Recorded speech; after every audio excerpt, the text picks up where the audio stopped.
و امیر واقعا دوست دارم کمکش کنم، پر از عقده است، پر از عقده.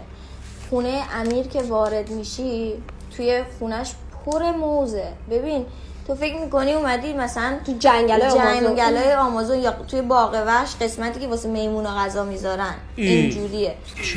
چرا حالا؟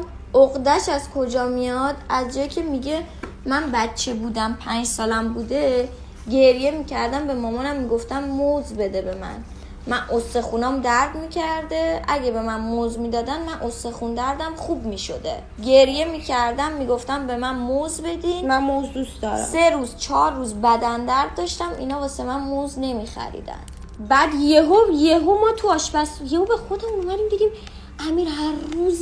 امیر هر روز موز میخوره و دیدم تو آشپزخونه راست میگه. چرا همیشه تو آشپزخونهش این ور تو اون ور موز